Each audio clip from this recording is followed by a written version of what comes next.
مفسر قرآن علامہ قاری محمد طیب نقشبندی کے بیانات سننے کے لیے ہمارا یوٹیوب چینل علامہ طیب نقشبندی ضرور سبسکرائب کریں اور بر وقت ویڈیو اپڈیٹ کے لیے بیل آئیکن پریس کریں۔ تقریباً تمام مذہبی تنظیمات نے بھی یہ اعلان کیا ہے کہ پوری دنیا کے اندر آج قرآن کی عظمت کو ہی موضوع سخن بنایا جائے، مسلمانوں کو قرآن کی عظمت پر یاد دہانی کرائی جائے اور قرآن سے اپنی وابستگی کا اظہار کیا جائے۔ اسی حوالے سے میں نے قرآن پاک کی 2 آیات مقدسہ تلاوت کی ہیں۔ اللہ تعالیٰ نے سورہ ہجر کے اندر 14ویں سپارے کے شروع میں ارشاد فرمایا ہے، اِنَّا نَحْنُ نَزَّلْنَا الذِّكْرَ وَإِنَّا لَهُ لَحَافِظُونَ، ہم نے ہی ذکر نازل کیا ہے اور ہم ہی اس کی حفاظت کرنے والے ہیں۔ پہلی کتابوں کی حفاظت قوموں کے سپرد کی گئی کہ تم اس کی حفاظت کرو، بِمَا اسْتُحْفِظُوا مِن کتاب اللہ۔ اللہ فرماتا ہے 6 سپارے کے اندر سورہ مائدہ میں ان کے ذمے لگایا گیا، استحفظوا، ان سے کہا گیا کہ حفاظت کرو۔ تو انہوں نے کیا حفاظت کی کہ اس کے ٹکڑے کر دیے، تجعلونہ قراطیس تبدونہا وتخفون کثیرا، کہ تم نے تورات کے ٹکڑے کر دیے ہیں، کوئی چھپاتے ہو کوئی ظاہر کرتے ہو۔ لیکن اللہ تعالیٰ نے قرآن پاک کو فرمایا اس کی حفاظت نہ کسی عالم کے ذمے ہے، نہ کسی فقیر کے ذمے ہے، نہ کسی حاکم کے ذمے ہے، اس کی حفاظت اس کا نازل کرنے والا رب اپنے ذمے لے رہا ہے۔ رب نے فرمایا کہ میں خود اس کی حفاظت کرنے والا، انا، بے شک ہم نے، نحنو، ہم ہی نے، اتنا تاکید کر کے اتنا دہرا کے لفظوں کو اللہ تعالیٰ فرما رہا ہے، انا نحنو، بے شک ہم نے، ہم ہی نے، نزلنا، نازل کیا ہے، الذکر، ذکر کو، وانا، اور بے شک ہم ہی، لہو، لحافظون۔ اتنی تاکیدیں لگائی ہیں کہ کسی آیت میں اتنی تاکیدات نہیں ہیں جتنی اس موقع پر بیان فرمائی گئی ہیں کہ قرآن کو ہم ہی نے نازل کیا ہے اور ہم ہی اس کی حفاظت کر رہے ہیں۔ اور قرآن پاک کی حفاظت آپ کے سامنے ہے۔ کتابیں بدل گئی، کتابیں مٹ گئی، کتابیں اوپر سے نیچے ہو گئی، یہ کسی کو یاد نہ رہا کہ اصل کیا نازل ہوا تھا اور اب کیا پڑھ رہے ہیں۔ ایسے ایسے گندے قصے کتابوں میں داخل کر دیے گئے کہ کوئی حیا والا آدمی ان کو پڑھ نہیں سکتا۔ مگر 14 صدیوں سے زیادہ، 14.5 صدیاں گزر چکی ہیں، قرآن پاک کی زبر زیر میں فرق نہیں آیا ہے۔ قرآن پاک کے ایک حرف میں تبدیلی نہیں لائی جا سکی ہے۔ اس کی وجہ یہ ہے کہ اس کی حفاظت خود رب فرما رہا ہے۔ پہلی کتابوں کے جاننے والے اور ان کو یاد کرنے والے، پڑھنے والے صرف ان کے علماء ہوتے تھے۔ وہ کتابیں صرف ان کی مذہبی طبقے کی دسترس میں ہوتی تھی، لیکن قرآن کو بچے بچے کی دسترس میں کر دیا گیا ہے۔ ہر شخص قرآن پڑھتا ہے، سمجھ میں آئے یا نہ آئے، لیکن ہر بندہ قرآن پڑھتا ہے۔ خود قرآن نہ بھی پڑھا ہوا ہو لیکن پوری کوشش کرتا ہے کہ اس کا بچہ ضرور قرآن پڑھ جائے۔ قرآن، آپ اندازہ کریں کہ اس وقت برطانیہ کے اندر لگ بھگ، میں رفلی کہہ رہا ہوں، لگ بھگ 4000 سے زیادہ مسجدیں ہیں پورے برطانیہ کے اندر، میں بھی مور، جی، بلکہ صحیح تعداد کا بھی پتہ نہیں ہے۔ اور ہر مسجد کے اندر 100، 150، 200، 300، کئی مسجدوں کے اندر 1000 بچہ قرآن پاک پڑھتا ہے۔ جی، آپ اندازہ لگا لیں کہ روزانہ کتنے لاکھ بچے یہاں صرف برطانیہ کے اندر قرآن کی تعلیم کے لیے مسجدوں کا رخ کرتے ہیں۔ جی، تو یہ چیز جو ہے نا، یہ مغربی لوگوں کو، کچھ اسلام دشمن قوتوں کو بڑی کھٹکتی ہے، بہت محسوس ہوتی ہے کہ یہ قرآن سے اتنا کیوں جڑے ہوئے ہیں، قرآن سے اتنے وابستہ کیوں ہیں یہ، اور جب تک ان کے دلوں میں قرآن ہے ان کے دلوں سے دین نہیں نکالا جا سکتا۔ اور کوشش یہ کی جا رہی ہے کہ ایک بے دین معاشرہ پیدا کیا جائے، ایک ایسا معاشرہ پیدا کیا جائے جہاں دین کا نام لینے والا کوئی نہ ہو، اللہ کا نام لینے والا کوئی نہ ہو۔ اس طرح کے قانون متعارف کروائے جا رہے ہیں کہ انسان انسان نہ رہے، انسان حیوان ہو جائے، وہ جو مرضی کرے، اس کو کوئی مذہب روکنے والا نہ ہو۔ اس طرح کا ماحول پیدا کیا جا رہا ہے، بچوں کو بچپن سے اس طرح کی تعلیم دی جا رہی ہے کہ تم یہ مت سوچو کہ تم مسلمان ہو اور تمہارا کوئی مذہب ہے، نہیں، تم انسان ہو، بس تم اپنی مرضی کے مالک ہو، تم مرد رہو، تم عورت بن جاؤ، تم عورت ہو تم مرد بن جاؤ، تم جو مرضی بن جاؤ، تمہیں کون روکنے والا ہے؟ اللہ، رسول، قرآن، بھول جاؤ ان چیزوں کو۔ کوئی قرآن نہیں، کوئی اللہ نہیں، کوئی رسول نہیں جی۔ حتیٰ کہ تم کتے بننا چاہتے ہو کتے بن جاؤ، تم محسوس کرتے ہو کہ میں بلی ہوں تو بلی بن جاؤ۔ اس طرح کی تعلیم دی جا رہی تو وہ یہ محسوس کرتے ہیں کہ وہ کون سی چیز ہے، وہ کون سی طاقت ہے جو مسلمانوں کو اپنے دین سے جوڑے ہوئے ہے، اپنے دین سے اتنی وابستہ کیے ہوئے ہے۔ تو اس میں کوئی شک نہیں کہ وہ اللہ کی کتاب قرآن پاک ہے۔ اللہ اپنے کلام کی خود حفاظت فرمانے والا ہے۔ جی ہاں، قرآن اللہ تعالیٰ نے اس قدر آسان کر دیا ہے یاد کرنا۔ کوئی کتاب یاد کرنا اتنی آسان نہیں ہے جتنا کہ قرآن پاک کو حفظ کرنا آسان ہے۔ اتنی کتاب بتائیے دنیا میں کسی اور کتاب کے اتنے حافظ ہوں، یا کوئی ایک ہی حافظ دکھا دو، مگر قرآن پاک کے حافظوں کی لاکھوں میں، کروڑوں میں قرآن کے حافظ دنیا میں موجود ہیں۔ 2 ارب سے زیادہ مسلمان ہیں، اور اگر 1% بھی حافظ قرار دیا جائے کہ ہر 100 میں سے 1 مسلمان حافظ ہوتا ہے تو 2 کروڑ حافظ بنتے ہیں جی۔ قرآن نہ سمانے میں آئے تو زمین و آسمان میں نہیں سماتا، اور سمانے میں آئے تو چھوٹے چھوٹے بچوں کے سینوں میں سما جاتا ہے۔ تو قرآن کی حفاظت اللہ فرما رہا ہے، رب فرما رہا ہے۔ اور یہ دیکھا گیا ہے کہ کوئی بندہ کتنا ہی گناہگار کیوں نہ ہو، بے نماز ہو، بے روزہ ہو جی، برے کام کرتا ہو، بدکار ہو، سیاکار ہو، وہ سب کچھ برداشت کر سکتا ہے، لیکن قرآن کی بے ادبی برداشت نہیں کر سکتا۔ تو یہ جو سویڈن کے اندر واقعہ ہوا ہے 2ری مرتبہ، اسی سال پہلے جنوری میں ہوا، اور مسلمانوں نے اس کا کما حقہ جیسے ایکشن لینا چاہیے تھا ویسا نہ لیا۔ ان کو جرأت ہو گئی کہ یہ تو مرے ہوئے ہیں، یہ تو سوئے ہوئے ہیں۔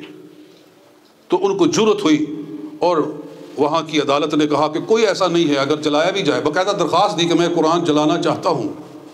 عدالت نے کہا کہ اس سے کوئی اتنا امن خراب ہونے کا خدشہ کوئی نہیں ہے جی، تو ٹھیک ہے تم جلا سکتے ہو۔ عدالت نے فیصلہ دیا، انہوں نے سمجھا کہ مر گئے ہیں، یہ ختم ہو گئے ہیں، بس چونچاں کر کے چپ ہو جاتے ہیں، تو اس سے کوئی نقص امن کا خطرہ ہے ہی کوئی نہیں۔ باقاعدہ عدالت نے اجازت دی، اور اس نے پھر کیمروں کے سامنے لائیو پولیس کے پہرے کے اندر جلایا قرآن پاک، اور مسجد کے سامنے جلایا جہاں کہ 10,000 مسلمان آ کر نماز عید ادا کر رہا تھا جی، ایسے وقت میں جلایا گیا۔ لیکن یہ ہے کہ الحمدللہ اس مرتبہ دنیا کے اندر مسلمانوں نے کچھ تھوڑا سا اپنی غیرت کا ثبوت دیا ہے، اور قریباً 15 سے زیادہ ممالک نے، مسلمان ممالک نے اپنے سفیروں کو واپس بلایا ہے، اپنے سفیروں کو واپس بلایا ہے۔ ان کے سفیروں کو نکالنے کا جو مسئلہ ہے، یہ ہے اصل جرأت کا کام، وہ صرف مراکش نے کیا ہے۔ مراکش نے، حالانکہ کوئی اس کی اکانومی اتنی پاورفل نہیں ہے جتنی کہ سعودی عرب جیسے لوگوں کی ملکوں کی ہے، لیکن اس نے سویڈش سفیر کو واپس بھیجا ہے، یعنی ایک احتجاج کیا ہے، جیسا کہ کرنا چاہیے۔ اگر دنیا کے 15-16 مسلمان ممالک یہ کام کر گزرتے تو اس کا بہترین امپیکٹ آتا۔ تو اللہ کرے کہ مسلمانوں میں جرأت پیدا ہو، اور پھر خود سویڈن گورنمنٹ اس پر معذرت کرنے پہ اور اس واقعہ کی مذمت کرنے پر مجبور ہوئی کہ ہم عدالت کے سامنے بے بس ہیں، چونکہ جج نے فیصلہ کیا ہے اس لیے ہم اس کو روک نہیں سکتے، لیکن ہم خود اس کو نفرت کی نگاہ سے دیکھتے ہیں۔ ہم سمجھتے ہیں کہ اس سے دنیا کا امن تہوبالا ہوگا جی۔ تو یہ بھی ایک احتجاج کا نتیجہ نکلا ہے کہ خود سویڈن گورنمنٹ اس پر اس نے افسوس کا اور مسلمانوں سے یکجہتی کا اظہار کیا ہے، اور روس کے صدر نے، کیا نام ہے اس کا، پیوٹن، جی، اس نے قرآن پاک کو سینے سے لگا کر کہا کہ ہمارے ملک کے اندر قرآن پاک کی توہین پر پابندی ہے، کوئی قرآن پاک کی یا کسی مذہبی کتاب کی اس طرح توہین نہیں کر سکتا۔ تو آج ضرورت ہے کہ دنیا بھر کے جو مسلمان ہیں، خصوصی طور پر جو حکمران ہیں، وہ اقوام متحدہ کے تحت کوئی ایسا قانون منظور کروائیں کہ کسی بھی مذہبی کتاب کو کوئی بندہ بھی اس کی توہین اور بے ادبی نہیں کر سکتا۔ اور سب سے پہلے مسلمان اس کا ساتھ دیں گے، اس لیے کہ قرآن خود ساری کتابوں کی تکریم کا درس دیتا ہے۔ قرآن پاک میں کئی جگہ پر فرمایا گیا ہے کہ کہو کہ ہم ایمان لائے اللہ پر، اس کے رسولوں پر، اور اس کے فرشتوں پر، اور اس کی کتابوں پر۔ جی، آمن الرسول بما انزل الیہ من ربہ والملائکۃ والمؤمنون کل آمن باللہ وملائکتہ وکتبہ۔ تو قرآن تو ہر مذہب کی جو بھی ان کی کتاب ہے اس کی تکریم کا درس دیتا ہے۔ پھر کیا وجہ ہے کہ مسلمانوں کے ساتھ اس طرح سے دل آزاری کی جائے؟ ایک قرآن پاک کے چند ورقوں کو نہیں جلایا گیا مسلمانوں، 2 ارب سے زیادہ مسلمانوں کے دلوں کو جلایا گیا ہے۔ تو اس کا ایک احتجاج یہ بھی ہے کہ جتنا وہ قرآن پاک کی توہین کر رہے ہیں، جتنا وہ قرآن پاک کی بے ادبی کر رہے ہیں، مسلمان اتنا ہی قرآن پاک کے ساتھ جڑ جائیں، قرآن سے اتنا ہی وابستہ ہو جائیں، پہلے سے زیادہ قرآن پاک کی تلاوت کریں۔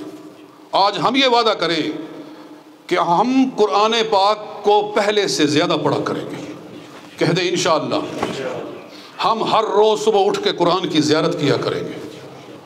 اگر پہلے سستی کرتے تھے تو آئندہ اس میں سستی نہیں کریں گے، ہم ہر روز اٹھ کر صبح قرآن پاک کی زیارت کریں گے۔ آج ہمارے نوجوانوں، بہت سارے نوجوانوں کا حال ہے کہ صبح اٹھتے ہی انہوں نے پہلا کام کرنا ہے کہ موبائل کھولنا ہے، جی، اور اپنا واٹس ایپ سارا دیکھنا ہے، اور یہ کرنا ہے اور وہ کرنا ہے۔ اور جتنا ٹائم تم نے واٹس ایپ دیکھنے پر لگایا ہے اور اپنی پوسٹیں دیکھنے پر لگایا ہے، تھوڑا سا ٹائم قرآن پاک کے کھولنے پر بھی لگا دو۔ جی، یہ فیس بک کام نہیں آئے گی، یہ اللہ کی بک کام آئے گی۔ یہ جو اللہ کی نازل کردہ بک ہے نا، یہ کام آئے گی۔ جتنا قرآن پاک پڑھا ہوا ہے، ایک ایک حرف پر اللہ تعالیٰ 10 نیکیاں عطا فرماتا ہے۔ کتنی نیکیاں؟ ہر حرف پہ اللہ تعالیٰ 10 نیکیاں عطا فرماتا ہے، 10 گناہ مٹاتا ہے اور 10 درجے بلند فرماتا ہے۔ اگر قرآن کوئی نہیں بھی پڑھا ہوا، وہ صرف زیارت کر لے، اس کا دیکھ لینا بھی ثواب ہے۔ کئی بزرگوں کو میں نے اپنے خاندان کی بوڑھی عورتوں کو دیکھا، کوئی فوت ہو گئی، کوئی زندہ ہیں، کہ وہ قرآن نہیں پڑھی ہوئی تھی، لیکن وہ قرآن پاک کو کھول کر بیٹھ جاتی تھی، ہر لائن کے اوپر بسم اللہ الرحمن الرحیم، بسم اللہ الرحمن الرحیم، بسم اللہ الرحمن الرحیم۔ جی، تو وہ کہتی تھی کہ بیٹا میں نے آج 1 سپارہ پڑھ لیا، میں نے آج 2 سپارے پڑھے ہیں، میں نے آج 3 سپارے پڑھے ہیں۔ یہ پھوپھی جی آپ نے تو قرآن پڑھا نہیں ہوا۔ تو کہتی کہ میں نے نہیں پڑھا ہوا، لیکن میں ہر لائن کے اوپر بسم اللہ پڑھتی جاتی ہوں۔ جی، تو انا عند ظن عبدی بھی حدیث مبارک ہے، حدیث قدسی ہے کہ میرے بارے میں بندہ جو گمان رکھتا ہے میں اسے وہی جزا دیتا ہوں۔ تو اگر کسی کی یہ نیت ہے کہ اس کو بسم اللہ پڑھنے سے قرآن کا ثواب ملے، تو اللہ اسے قرآن پڑھنے ہی کا ہی ثواب عطا فرمائے۔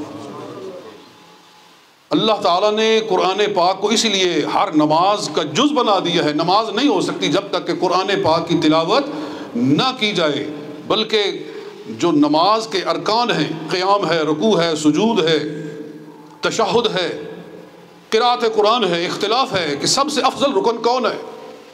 باقی علماء کہتے ہیں کہ قیام سب سے افضل رکن ہے، بعض نے کہا سجدہ سب سے افضل رکن ہے نماز کا، لیکن ہمارے امام اعظم ابو حنیفہ فرماتے ہیں نہ رکوع افضل ہے نہ سجود افضل ہے، نماز کے اندر سب سے افضل رکن قرآن پاک کی تلاوت ہے۔ جتنی تلاوت کوئی زیادہ کرتا ہے اس کی نماز اتنی ہی فضیلت والی ہوتی ہے۔ تو یہ کیوں کیا گیا ہے؟ اس لیے کہ ہر بندہ قرآن سے جڑا رہے۔ قرآن کو نماز کا جز اس لیے بنایا گیا ہے کہ ہر بندہ قرآن سے جڑا ہوا ہو۔ اور میں یہ کئی مرتبہ پہلے بھی درس دے چکا ہوں کہ قرآن کو سمجھ کر پڑھنے کی کوشش کرو، قرآن کو ترجمے کے ساتھ پڑھنے کی کوشش کرو۔ اگر آپ ایک سپارہ پڑھتے ہیں تو آدھا پڑھ لو جی، ایک کوارٹر پڑھ لو، ایک رکوع پڑھ لو، لیکن اس کو ترجمے کے ساتھ پڑھو، تو پھر ہماری زندگی کے اندر انقلاب آئے گا۔ پھر ایسے لگے گا کہ اللہ ہم سے باتیں کر رہا ہے، اللہ ہم سے باتیں کر رہا ہے۔ ایک بزرگ فرمایا کرتے تھے، اللہ سے ملاقات کرنی ہے تو نماز پڑھو، اور اللہ سے باتیں کرنی ہے تو قرآن پڑھو۔ اللہ نے قرآن کی تعظیم سکھائی ہے، اللہ رب العزت نے مومن کو قرآن کی تعظیم سکھائی ہے۔ ابھی میں نے آیہ مبارکہ پڑھی خطبے کے اندر، شروع کے اندر، رب فرماتا ہے فی صحف مکرمۃ مرفوعۃ مطہرۃ بأیدی سفرۃ کرام بررہ کلا انہا تذکرہ فمن شاء ذکرہ۔ قرآن ایک نصیحت ہے، قرآن ایک نصیحت ہے، فمن شاء ذکرہ، جو چاہتا ہے وہ اس سے نصیحت لے لے۔ قرآن کہاں لکھا جاتا ہے؟ فی صحف، ان صحیفوں کے اندر، ان پیجز کے اندر، ان ورقوں کے اندر، مکرمۃ، جو تکریم والے ہیں۔ اللہ نے فرمایا قرآن کے صحیفے، قرآن کے ورقے کیا ہیں؟ فی صحف مکرمۃ، تکریم والے ہیں، مرفوعۃ، بلند رکھے جاتے ہیں۔ یہ اللہ حکم دے رہا ہے کہ قرآن کے صحیفوں کی تکریم کرو، قرآن کے صحیفوں کو بلند رکھو، قرآن کی طرف پشت نہ کرو۔ مرفوعۃ مطہرۃ، پاک رکھے جاتے ہیں، قرآن کے ورقے پاک رکھے جاتے ہیں۔ اس لیے فرمایا دوسری جگہ پر سورہ واقعہ کے اندر اللہ فرماتا ہے لا یمسہ الا المطہرون، اس کو ٹچ نہ کریں لیکن پاک لوگ، لا یمسہ، اس کو کوئی ہاتھ نہ لگائے، الا المطہرون، مگر پاک لوگ۔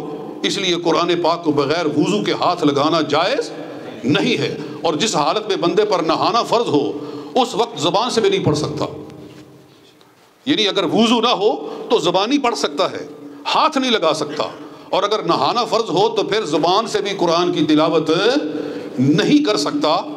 عورت کے اوپر جب دن آتے ہیں جن میں وہ نماز نہیں پڑھتی ہے، ان دنوں کے اندر وہ قرآن پاک کی تلاوت نہیں کر سکتی۔ اس قدر اللہ تعالیٰ نے قرآن کی تکریم اور تعظیم کا حکم ارشاد فرمایا ہے، اور جو قرآن کی تکریم کرتے ہیں اللہ تعالیٰ ان کو پھر کہاں سے کہاں پہنچا دیتا ہے۔ یہ بڑی دور کی باتیں ہیں، بڑی لمبی باتیں ہیں، جو کچھ میں نے کہا اللہ تعالیٰ منظور و مقبول فرمائے۔